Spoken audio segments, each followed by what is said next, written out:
மிதுன ராசி அன்பர்கள் அனைவருக்கும் வணக்கங்க. இந்த பதிவுல ரொம்பவே முக்கியமான ஒரு பயனுள்ள தகவல் தான் பார்க்க போறோம். முதன் முறையா நீங்க நம்ம சேனலை பாக்குறீங்கன்னா மறக்காம சப்ஸ்கிரைப் பண்ணி வச்சுக்கோங்க. மிதுன ராசி அன்பர்களை பொறுத்த வரைக்கும் இப்போ நடக்கக்கூடிய இந்த நேர அடிப்படையில தைரியங்கள் பிறக்கக்கூடிய ஒரு நேரமா இருக்குதுங்க. சில விஷயத்திற்காக நல்ல ஒரு வழி உங்களுக்கு பயன்படுத்தி வெற்றி பெறக்கூடிய நேரத்துக்குள்ள நீங்க வந்துட்டீங்க. ஏற்கனவே பல விஷயங்களை நீங்க சந்திச்சிட்டீங்க. பல தர்ம சங்கடமான சூழ்நிலைகளை சந்திச்சவங்க தான் இந்த மிதுன ராசி அன்பர்கள். தர்ம சங்கடமான சூழ்நிலைகள், அதுல அதிகமா இந்த மிதுன ராசி அன்பர்கள் சந்திச்சது இழப்புகள். நல்ல மனுஷங்களை நிறைய இழந்திருப்பீங்க. உங்களுக்கு யார் உதவி செஞ்சாங்களோ அவங்கள இழந்திருப்பீங்க. அது இயற்கையின் கொடுமை, நீங்க காரணம் கிடையாது. இன்னைக்கும் மிதுனராசி அன்பர்கள் பாவம் பார்க்கக்கூடியவங்க, பரிதாபம் பார்க்கக்கூடியவங்க, நல்லவங்களை பயன்படுத்தி கொள்ளக்கூடியவங்களா இருக்கீங்க. இந்த உலகத்தை விட்டு சில நல்லவர்கள் உங்களை விட்டு சென்றுட்டாங்க, உலகத்தை விட்டே போயிட்டாங்க. அதுக்கு நீங்க பொறுப்பு கிடையவே கிடையாது. அந்த நல்லவர்கள் தான் உங்களுக்கு ஒரு வில் பவரா இருந்திருக்காங்க. இப்போ நீங்க துவண்டு போயிட்டீங்களா? பயப்படாதீங்க. நீங்க துவளவே வேண்டாம். இன்னமும் உங்களுக்குள்ள நம்பிக்கை இருக்கு. இந்த அத்தியாயம் எப்படி அப்படின்னா, இப்போ நான் உங்களுக்கு சொல்ல வர்றது, பிரம்மன் உங்களுக்கு ஒரு எழுதிட்டாரு. பிரம்மன் எழுதுனதை யாராவது மாத்த முடியுமா? முடியாது. ஆனா உண்மையான நம்பிக்கை வைத்தா பிரம்மன் எழுதியது உங்களுக்கு கர்ம விதி அடிப்படையில தான் எழுதியிருப்பாரு. அப்போ கர்ம விதியின் அடிப்படையில எழுதிய விதியை கட்டாயம் மாற்ற முடியும். அந்த கிறுக்கல்களை ஒரு லப்பர் கொண்டு அழைக்க முடியும். நான் சொல்றேன், நம்புறேன். அப்போ நான் உங்களுக்கு நிறைய எடுத்துக்காட்டு இருக்கு. அதுல ஒண்ணு சொல்றேன். மார்க்கண்டேயருக்கு 16 வயசுல மரணம் சம்பவிக்கணும் அப்படின்றது ஜோதிட விதி. ஆனா அவரு சுவாமி கேட்டுதான் கொடுத்தாரு. அவங்க அப்பா அம்மாவுக்கு ஒரு குழந்தை வேணும்னு கேக்குறாரு மார்க்கண்டேயரோட அப்பா. அப்போ உனக்கு அழகான பிள்ளை வேணும் அப்படின்னா 100 வயசு வரைக்கும் இருப்பாரு, அறிவான வயசு வேணும்னா 16 வயசு வரைக்கும் இருப்பாரு, என்கிட்ட திரும்ப வந்துருவாரு அப்படின்னு சொல்லுவாரு. அப்போ என்ன குழந்தை வேணும்னு கேக்குறப்போ அந்த மார்க்கண்டேயருடைய தந்தையார் சொல்றாரு, எனக்கு அறிவான பிள்ளையார், 16 வயசுல உங்ககிட்ட வர பிள்ளையா இருந்தாலும் பரவாயில்ல, எனக்கு அறிவான பிள்ளை தான் வேணும் அப்படின்னு கேக்குறாரு. அப்படி பிறந்தவர் தான் மார்க்கண்டேயர். அப்போ அவருடைய உயிர் 16 வயசுல பிரியணும், அதுதான் விதி. ஆனா யம தர்மராஜர் கண் வைக்கிறாரு, ஒரு பாசக்கயிறை வீசி எறிகிறாரு. ஆனா மார்க்கண்டேயர் நம்பிக்கையோடு பகவான சரணாகதி அடைகிறாரு.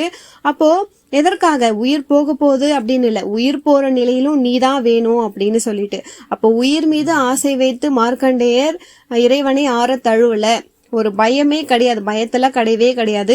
அன்போடு கட்டி கொள்கிறார். உன்னை விட்டு என்னால போக முடியாது அப்படின்னு சொல்லிட்டு அந்த பாசக்கயிறு சுவாமி மேல பட்டு சுவாமி சேர்த்து இழுக்கிறார். இது மார்க்கண்டேயருடைய வரலாற்றுல வரும், புராணத்துல படிச்சுக்கோங்க. எதுக்கு நான் இந்த இடத்துல மிதுன ராசிக்கு நான் இதை சொல்றேன் அப்படின்னா, அந்த விதியை எப்படி இறைவன் மாத்தினாரோ அதற்கு பிறகு சிரஞ்சீவியா, என்றுமே சிரஞ்சீவியா மார்க்கண்டேயர் இருக்கணும் அப்படின்னு அருள் புரிகிறார் பகவான். இப்படி ஒரு சம்பவம் நடந்திருக்குன்னா நம்மளுடைய விதியும் மாற்றப்படும். எத்தனையோ இழப்புகளை நீங்க சந்திச்சிருக்கீங்க. மிதுனராசி அன்பர்கள் வெறுப்பானவர்களாக பல பேருக்கு நீங்க தெரியலாம். உண்மையிலேயே ரொம்ப நல்லவர்கள் மிதுனராசி அன்பர்கள். ஆனா பல பேர் மிதுனராசி அன்பர்களை வெறுப்பானவர்களா பாக்குறாங்க. காரணம் என்னன்னா, பொய்யா சம்பாதிக்கிறவங்களை பார்த்தா மிதுனராசி அன்பர்களுக்கு பிடிக்காது. நியாயமா சம்பாதிங்கன்னு மிதுனராசி அன்பர்கள் சொல்லுவாங்க.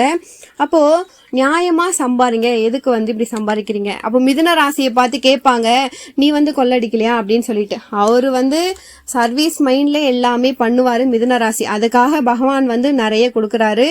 மிதுன ராசிக்கு சர்வீஸ் மைண்ட். நம்ம என்ன தொழில் பண்ணாலுமே அது சேவையா செய்யக்கூடியவங்க மிதுன ராசிக்காரங்க. அதனால நிறைய நல்ல விஷயத்த பகவான் கொடுக்கறாரு. ஆனா இந்த நல்லது நடக்கிறத பார்த்து நிறைய பேர் வைத்தறிச்சல், ஒரு பொறாமப்படுறாங்க. எந்த இடத்துல பொறாம இல்லாம இருக்கு? மிதுன ராசி அன்பர் மட்டும் என்ன விதிவிலக்கா என்ன? உங்களை பார்த்து பொறாமைகள் இருக்கத்தான் செய்யுது. அப்போ மிதுன ராசி மட்டும் நம்ம நிறைய பேர் உங்களை பார்த்து பொறாம, பச்சரிப்பு, கண் திருஷ்டிலாம் இருக்கு. என்னைக்குமே மிதுன ராசி அன்பர்கள் பைக்ல ஸ்லோவா போகணும். எதுக்காக நான் சொல்றேன் அப்படின்னா, ஃபாஸ்டே உங்க வாழ்க்கையில உங்களுக்கு வேண்டாம். நீங்க ஸ்லோவா போங்க. பைக்லன்னு சொல்றதை விட லைஃப்லயும் ஸ்லோவா போங்க. பொறுமையா வெற்றி பெறுங்க. இந்த முயல் ஆமை கதை உங்களுக்கு தெரிஞ்சிருக்கும். முயல் ஆமை, அது ரெண்டையும் சேர்த்து பார்த்தா முயலாமை அப்படின்னு வரும். அந்த முயலாமை உங்களுக்கு வேண்டவே வேண்டாம். முன்னுக்கு வரக்கூடிய ஆமையாக நீங்க இருந்துக்கோங்க. அப்போ ரெண்டுமே வந்து பந்தயம் நடக்குது. முயலும் ஆமை தான் பழைய காலத்துல.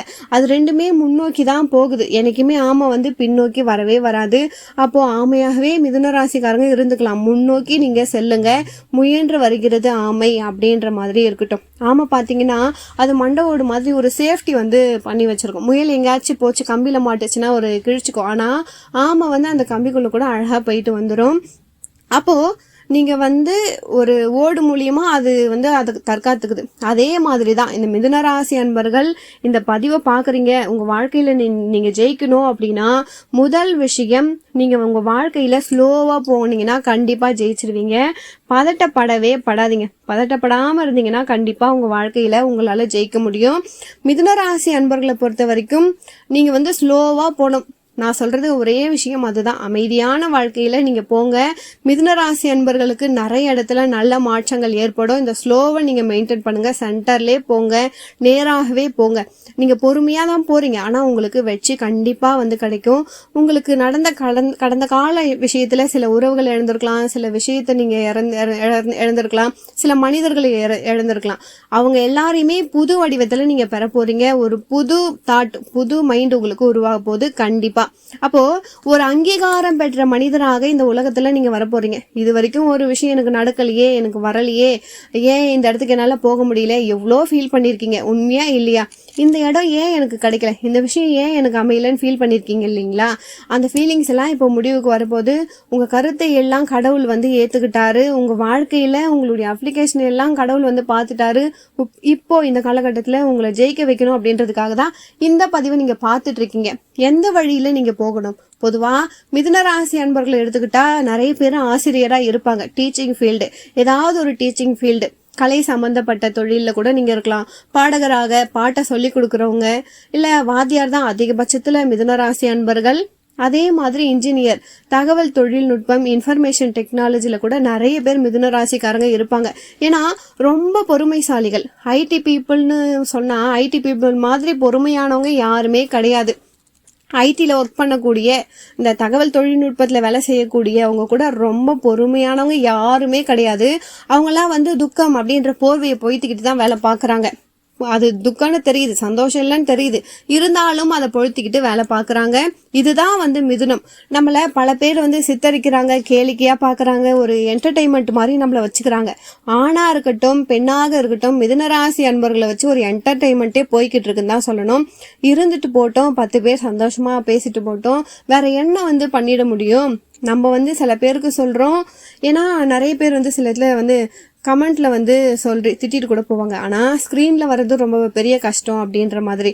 அப்போ உண்மையை வந்து நம்ம பேசுறது பெரிய ஒரு சிரமம் தான். ஏன்னா யார் வேணா என்ன வேணா வந்து பேசிட்டு போகலாம். அதுதான் வந்து நான் சொல்ல வரேன். நீங்க வந்து உங்களுக்கான தெளிவை நீங்க புரிஞ்சுக்கோங்க. கண்டிப்பா நீங்க வெற்றி பெறக்கூடியவங்க தான் மிதுன ராசி அன்பர்கள். ஆளுமை திறன், கணக்கர்கள், எழுத்துப்பூர்வமான கணக்காளர்கள்லாம் இருப்பாங்க, அட்வொகேட் இருப்பாங்க, ஜட்ஜி இருப்பாங்க, நீதி அரசர்கள் மிதுன ராசியில இருக்கவங்க வருவாங்க. அப்போ இது மாதிரியான துறையை நீங்க தேர்ந்தெடுக்கலாம். நான் வந்து ஏதோ ஒரு சிமெண்ட் ஒர்க் பண்றேன், பெயிண்ட் ஒர்க் பண்றேன், நீங்க வந்து ஜட்ஜி வக்கீல்னு சொல்றீங்களேன்னு கேட்கலாம். மிதுன ராசி அன்பர்களே, நீங்க இருக்கிற இடத்துல நீங்க தான் ஜட்ஜி. நீங்க வந்து வாதிடக்கூடியவர், ஒரு விஷயத்துக்காக போராடக்கூடியவர், பொறுத்து காத்து வெற்றி பெறக்கூடியவர், பொறுத்து காத்து வெற்றி பெறக்கூடியவர். நல்லா கவனிங்க, சும்மா கிடையாது. மிதுன ராசி அன்பர்கள் எந்த தொழிலை செஞ்சாலும் முழு ஞானத்தை உள்வாகி செய்யக்கூடியவங்க. அதுக்கு தான் வந்து கொஞ்சம் நேரம் எடுக்கும்.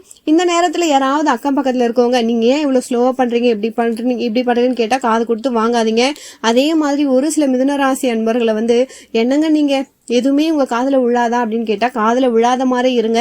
பல பதிவுகள்ல சொல்லியிருக்கேன், பல நேரத்துல காதை மூடிக்கிட்டு இருக்கிறது நல்லது மிதுனத்துக்கு. மத்தவங்க பேசுறதெல்லாம் வந்து நமக்கு எதிராக தான் பேசுவாங்க, உங்களை அங்கீகாரமே பண்ண மாட்டாங்க. மிதுன ராசிக்கு ஒருத்தவங்க முக்கியத்துவம் கொடுக்கவே மாட்டாங்க, ஒரு குறை சொல்லிக்கிட்டே இருப்பாங்க. நீங்க வந்து ஒரு பெரிய அதிகாரத்துல இருப்பீங்க, ஆனா உங்களுக்கு மேல இருக்க ஒருத்தர் வந்து உங்களுக்கு மரியாதையே கொடுக்காம வந்து பேசிக்கிட்டு இருப்பாரு. அப்போ இந்த மாதிரி விஷயத்துல எல்லாம் நீங்க வந்து ஜெயிக்கணும் அப்படின்னா எல்லாத்தையும் காதலே வாங்காம காதை மூடிக்கிட்டு அமைதியா இருக்கிறது தான் ரொம்ப ரொம்ப நல்லது அப்படின்ட்டு நான் சொல்ல வரேன். மிதுன ராசி அன்பர்களை பொறுத்த வரைக்கும் யாரை நினைச்சும் நீங்க கவலைப்படவே வேண்டாம். உங்க வாழ்க்கையை நீங்க பார்த்துட்டு போங்க. ஏன்னா மிதுன ராசி அன்பர்களை பொறுத்த வரைக்கும் எந்த தொழிலை செஞ்சாலுமே முழு நாணத்தோட நீங்க உள்வாங்கி செய்யக்கூடியவங்க அப்படின்ட்டு நான் சொல்லிட்டேன். ஏன்னா கொஞ்சம் பொறுமையா இருக்கிறதுக்கு காரணமே அதுதான். மிதுன ராசி அன்பர்களை பொறுத்த வரைக்கும் நான் உங்களுக்கு ஒரு விஷயம் சொல்லணும் அப்படின்ட்டு ஆசைப்படுறேன். ஏன்னா மிதுன ராசி அன்பர்களை பொறுத்த வரைக்கும் நிறைய நல்ல விஷயங்கள் உங்ககிட்ட இருக்கு. அடுத்தவங்களை கெடுக்கணும்னு நீங்க ஒருபோதும் நினைச்சதே கிடையாது. சில வழி நடத்தக்கூடியவங்க, அதாவது உங்களுக்கு வழி நடத்துறாங்க ஒருத்தவங்க, உங்களுக்கு குருவா இருக்காங்க, அவங்களுக்கு நல்லது நடக்கல அப்படின்னா கூட முதல்ல ஆளா ஃபீல் பண்ணக்கூடியது இந்த மிதுனராசி அன்பர்கள் தான். உங்களுக்கு மேல ஒரு அதிகாரியோ உயர்ந்த பதவியில இருக்காங்களோ அவங்களுக்கும் நல்லது நடக்கணும் அப்படின்னு நினைக்கக்கூடியவங்க இந்த மிதுனராசி அன்பர்கள். எத்தனை பேருக்கு அந்த எண்ணம் இருக்கும்னு நினைக்கிறீங்க? நிறைய பேர் முதலாளியே திட்டக்கூடியவங்களா தான் இருப்பாங்க. ஆனா இந்த மிதுனராசி அன்பர்கள் முதலாளி மனதையும் குளிர வைக்கணும் அப்படின்னு நினைக்கக்கூடியவங்களா இருப்பீங்க. அதாவது இந்த மிதுன ராசியில ஒரு சின்ன விஷயம் நான் சொல்றேன். மிதுன ராசி அன்பர்களை பொறுத்த வரைக்கும் தெரிந்தவர்களுக்கு நல்லது செய்யணும் அப்படின்னு நினைப்பாங்க. நிறைய பேர் தெரிஞ்சவங்க எல்லாம் விட்டுட்டு தெரியாதவங்களுக்கு தான் நல்லது செய்வாங்க, வெளியூருக்காரங்களுக்கு தான் செய்வாங்க.